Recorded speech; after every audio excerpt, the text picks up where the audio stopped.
Paris মানে প্রচণ্ড একটা আলোকসজ্জার শহর। বড়দিন এবং নিউ ইয়ার উপলক্ষে প্যারিসের অলিগলি প্রতিটা জায়গায় প্রচণ্ড সুন্দরভাবে সাজানো হয়। আজকে নোয়েল উপলক্ষে মানে বড়দিন উপলক্ষে এখানে বিভিন্ন জায়গায় মেলার আয়োজন করা হয়েছে। কনকর্ডে চলে এসেছি একটা মেলার আয়োজনে। সেখানে আমি এসেছি আমার ফ্যামিলির সাথে এবং সাথে এসেছি আমার বন্ধুবান্ধব কিছু। তো আমরা মেলায় ঘুরতে ঘুরতে চলে আসলাম বিভিন্ন খাবারের স্টলের সামনে। এত সুন্দরভাবে ওরা সাজায়, চকলেটের দোকান, চিজের দোকান, বিভিন্ন রকমের কাবাবের দোকান, এবং যারা ইউরোপিয়ান তারা তো বিয়ার খেতে খুবই পছন্দ করে এবং বিভিন্ন রকমের বিয়ারের দোকানও আছে। আর স্পেশালি গরম বিয়ারের স্বাদ নিতে হলে এরকম মেলার মধ্যে অনেকে এই ঠান্ডার সময়টা আসে।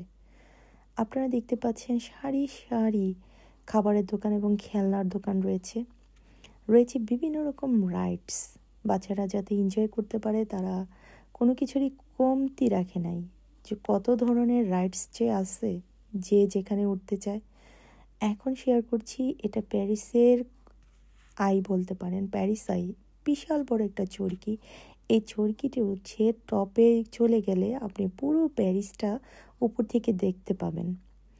এবং মেলার এই পাশটাতে এই চরকিটা এবং অন্য পাশে রয়েছে আরও অন্য অন্য রাইডস, আরও অনেক সুন্দর সুন্দর খাবার ও চকলেটের দোকান।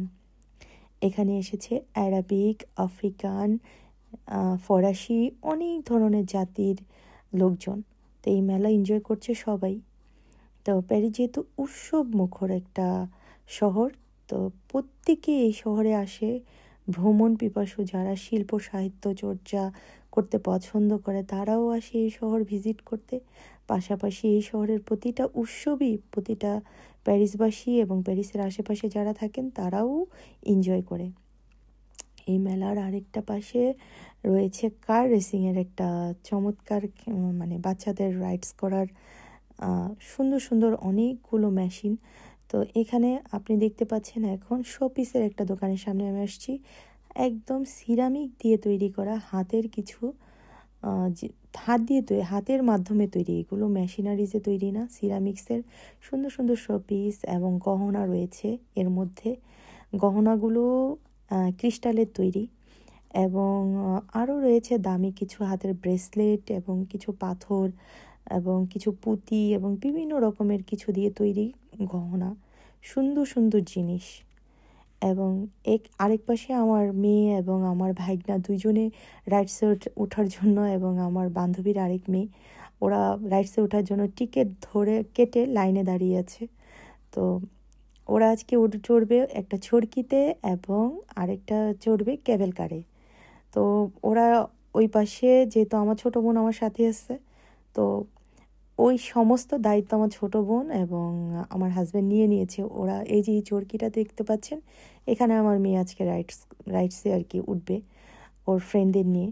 তো আমি পুরো মেলাটা একা একা ঘুরে দেখছি। আসলে ভিড়ের মধ্যে হাঁটলে না নিজের দেশের কথা, দেশের মানুষের কথা কিছুটা হলেও মনে পড়ে। আচ্ছা, মেলা শেষ করে আমরা রওনা হয়ে গেলাম সঞ্জালিজির এই রাস্তাটা দিয়ে হাঁটছি।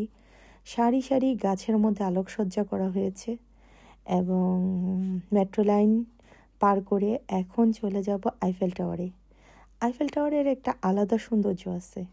রাত যত বাড়তে থাকে আইফেল টাওয়ারের সৌন্দর্য আরও সুন্দর হতে থাকে। এখন যেহেতু রাত মোটামুটি 11:30টার মতো, আইফেল টাওয়ারেও মানুষজন কিন্তু এখনও প্রচুর আছে, কারণ অনেকে রাতে আইফেল টাওয়ার সারা রাত বসে বসে এনজয় করে দেখে এবং আইফেল টাওয়ারের আশেপাশে বসে আড্ডা দেয়।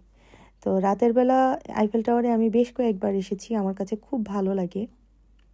আইফেল টাওয়ার দেখা শেষ করে এখন আমি বাড়ির উদ্দেশ্যে রওনা হব। আসলে সারা দিনটা আজকে ভালোই কেটেছে আমার, যেহেতু বন্ধু বান্ধব এবং আমার কাছের আত্মীয় স্বজন কাছে ছিল, ভাল লাগছে সারা দিনটা। কালকে থেকে আবারও রোবোটিক লাইফ, সেই জব, 8 ঘন্টা চাকরি, পড়াশোনা, সংসার এবং লেখালেখি, সব কিছু মিলিয়ে আবার সেই যন্ত্রের মতো লাইফটা চলে আসলো।